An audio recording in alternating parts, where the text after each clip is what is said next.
Ready 1 2 3 start.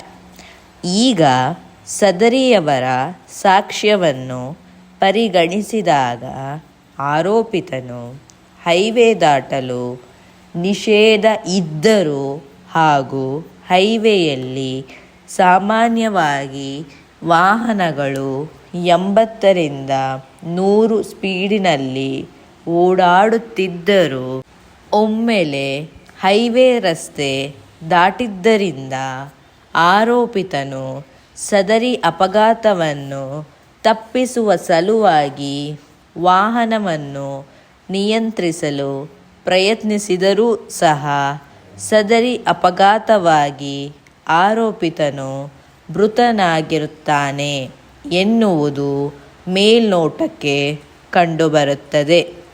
ಇದನ್ನು ಪರಿಶೀಲಿಸಿದಾಗ ಸದರಿ ಅಪಘಾತವು ಆರೋಪಿತನ ತಪ್ಪಿನಿಂದ ಆಗಿರುತ್ತದೆ ಹೊರತುಪಡಿಸಿ ಆರೋಪಿತನ ತಪ್ಪಿನಿಂದ ಆಗಿರುತ್ತದೆ ಎನ್ನುವ ನಿರ್ಣಯಕ್ಕೆ ಬರಲು ಸಾಧ್ಯವಿಲ್ಲ.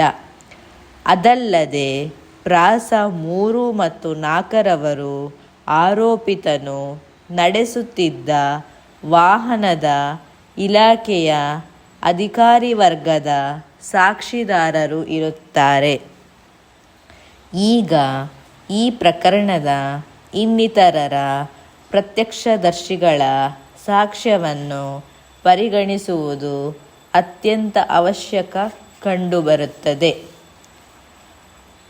ಪ್ರಾಸ 1 ಮತ್ತು 2ರವರು ಈ ಪ್ರಕರಣದ ಅಪರಾಧ ಸ್ಥಳ ಹಾಗೂ ಶವ ಪಂಚನಾಮೆಯ ಹಾಗೂ ವಾಹನ ತಡೆ ಪಂಚರು ಇದ್ದು ಸದರಿಯವರು ಅವರ ಮುಖ್ಯ ವಿಚಾರಣೆಯಲ್ಲಿ ಅವರ ಸಮಕ್ಷಮ ಯಾವುದೇ ಶವ ಪಂಚನಾಮೆ ಮಾಡಿರುವುದಿಲ್ಲ, ಅವರ ಸಮಕ್ಷಮ ಯಾವುದೇ ಅಪರಾಧ ಸ್ಥಳ ಪಂಚನಾಮೆ ಮಾಡಿರುವುದಿಲ್ಲ ಎಂದು ಪ್ರತಿಕೂಲ ಸಾಕ್ಷಿಯಾಗಿ ಪರಿಣಮಿಸಿರುತ್ತಾರೆ.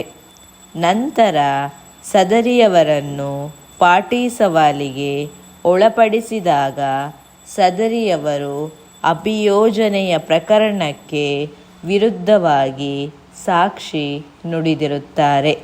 ಇದು ಅಭಿಯೋಜನೆಯ ಪ್ರಕರಣಕ್ಕೆ ತುಂಬ ಹಿನ್ನಡೆ ಉಂಟು ಮಾಡಿರುತ್ತದೆ.